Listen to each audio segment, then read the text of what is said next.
उत्तर सुनिए। सुखदेव जी कहते हैं, परीक्षित तुमने ठीक प्रश्न पूछा, तो सुनो। जब प्रियव्रत बड़े हुए तो उनके पिता ने कहा कि अब तू राजकुमार है तो राजा बन। तो उसने कहा कि मुझे राजा नहीं बनना, मैं तो घर बार छोड़ के जा रहा हूं और जंगल में जाके तपस्या करूंगा। राजा का बेटा यदि फकीर बनने की बात करे तो राजा को ठीक तो नहीं लगेगा। वो घबराया, अरे बेटा ये क्या बात करता है तू, तुझे राजा बनना, मुझे नहीं बनना, मुझे भगवान प्राप्त करना। माँ बाप ने खूब समझाया।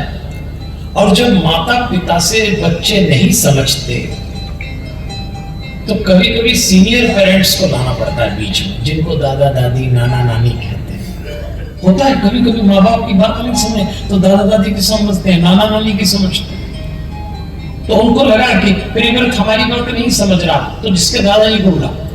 प्रियव्रत के दादाजी कौन? ब्रह्मा जी। ब्रह्मा जी के बेटे मनु, मनु के बेटे ये थे। तो दादाजी को बुलाया कि दादाजी आपका ये पोता बात नहीं समझ रहा, कहता सब कुछ छोड़ के जाऊंगा भगवान को प्राप्त करने के लिए। अब देखो दादाजी ने पोते से कहा, तू क्यों छोड़ के जाना चाहता?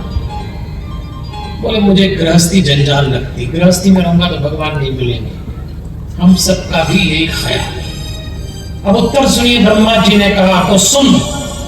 जित इंद्रियस्य आत्मरतेर बुद्धस्य ग्रह आश्रम किम करोति अवध्यम। ब्रह्मा जी ने जो श्लोक बोला देवी और सज्जना, इसका अर्थ सुनिए। जित इंद्रियस्य, जो लोग दो काम अपने घर में करेंगे उनको इसी घर में भगवान मिलेगा। पहला काम जित इंद्रियस्य, अपनी इंद्रियों को जीत लो, और दूसरा आत्मरतेर बुद्धस्य, अपनी आत्मा में रमण करना सीख लो। बात गहरी पर मैं सरल करके बता रहा हूं। पहली चीज, इंद्रियों को वश में कर। हम मनुष्यों के भीतर 10 इंद्रियां हैं, 5 कर्मेंद्रियां, 5 ज्ञानेंद्रियां, हाथ पैर मलमूत्र के 2 स्थान, और कंठ, ये कर्मेंद्रियां। ज्ञानेंद्रियां आंख नाक कान त्वचा और जीभ। इन 10 को यदि आप कंट्रोल में कर लें तो इसी गृहस्थी में भगवान आ जाएगा चल के। और दूसरी बात, आत्मरतेर बुद्धस्य, अपनी आत्मा में रमण करना सीखिए। मैंने आज कथा के आरंभ में कहा था कि यदि सांस के साथ कोई मंत्र जोड़ लें तो आप अपने शरीर से आगे बढ़ के मन को क्रॉस करके आत्मा तक पहुंच जाएंगे। और जो अपनी गृहस्थी में आत्मा में रमण करना सीख गया, अभी हम हमारी घर गृहस्थी में दूसरे के शरीर में रमण करते हैं, या तो अपने शरीर में या दूसरे के शरीर में। थोड़ा आत्मा तक तो जाइए। 3.5 मिनट का समय आप मुझे दीजिए। मैं आपसे इस कथा में 3.5 मिनट मांग रहा हूं, अभी मेरे पास समय है। मैं आपको एक छोटी सी विधि कराता हूं, श्री हनुमान चालीसा से ध्यान। पूरी दुनिया में हम ये कराते हैं और लोगों से कहते हैं कि आती जाती सांस पे यदि चौपाई जोड़ लोगे, दुनिया में कोई आपको अशांत नहीं कर पाएगा। और परमात्मा का एक नाम शांति है। जिन क्षणों में आप शांत हैं, समझ लो भगवान आपको मिल गए। और यदि लाख भगवान मिलने की बात हो और अगर आप अशांत हैं तो अभी दूर है। इसलिए मैं कहता हूं भैया, कोई ना कोई गुरु होना चाहिए। वो सौभाग्यशाली है जिनके जीवन में कोई मनुष्य गुरु बन के आ जाए। अब आज सबसे बड़ी दिक्कत ये कि किसको गुरु बनो, ये भी एक टेंशन का काम है। पिछले 25-30 साल में अपने देश में गुरुओं की जो हालत हुई, तो लोग गुरु बनाने से डर गए। आज आप किसी को गुरुजी बनाओ, कल गुरुजी का अखबार में फोटो छप जाए, परसों गुरुजी अंदर हो गए पता लगा। और जज साहब का दिमाग घूम जाए तो वो कहे इस गुरु की कथा जिन जिन ने सुनी उनको भी अंदर करो, तो वो कथा कराने का जमानत करा देते। तो किसको गुरु बना दिया? इसलिए हमारे तुलसीदास जी ने हनुमान चालीसा की 37वीं चौपाई में घोषणा की है, यदि जीवन में कोई गुरु ना हो तो तुलसीदास जी कहते हैं, जय जय जय हनुमान गोसाई, कृपा करो गुरुदेव की। हनुमान जी को गुरु बना, और हनुमान जी गुरु जैसे ही हैं और आपको महसूस कराएंगे कि जीवित है, आपके जीवन में आएंगे। और एक मंत्र होता है, वो मंत्र आप ले लो किसी से, हम ही दे देते हैं हनुमान जी को गुरु बनाने के लिए। हमारे पास बहुत सारे लोग आते हैं, हम कहते हैं भाई ये मंत्र ले लो। कई तो हमारे पास आते हैं 5-7 दिन हमारे साथ जो लोग रहते हैं, वो बोलते हैं पंडित जी हमें आप ही को गुरु बनाना। अब हम एकदम सावधान हो जाते हैं, क्योंकि भैया हम तो गुरु बनते नहीं। हनुमान जी को गुरु बनाने की जरूरत, एक मंत्र देना। हम क्यों नहीं गुरु बनते? क्योंकि मुझे मालूम है कि जितने गुरु निपटे हैं, ये चेलो नहीं निपटा है, गुरु जी ने निपटा। तो हम तो कहते भैया आप तो गुरु जी बना लो हनुमान जी को, हम दे देंगे मंत्र, पर आप गुरु उन्हीं को बनाओ। और हनुमान जी जैसा कोई गुरु नहीं। आज गुरु ने एक मंत्र दिया, ध्रुव जी ने तपस्या की, भगवान की छवि हृदय में थी, ऐसा तप किया, चतुर्भुज रूप में भगवान प्रकट हो गए और वो जो छवि भीतर थी वो गायब हो गई। ध्रुव ने सोचा वो कहां चले गए, आंख खोली तो भगवान सामने खड़े, शंख से गाल को स्पर्श किया और भगवान ने कहा ध्रुव क्या मांगता है, मैं तुझको देता हूं, तेरा राज्य अखंड चलेगा, संसार तुझे जानेगा, धन धान्य की पूर्ति होगी। और भगवान अंतर्धान हो गए। अब ध्रुव को होश आया, ये क्या किया मैंने, भगवान मेरे सामने खड़े और मुझे मांगना नहीं आया। उन्होंने कहा तेरा राज्य चलेगा, धन धान्य होगा, बच्चे होंगे, ये सब तो मुझे करना है, इसमें भगवान क्या करेगा। अरे मैं भगवान से मांग भी नहीं पाया ठीक से।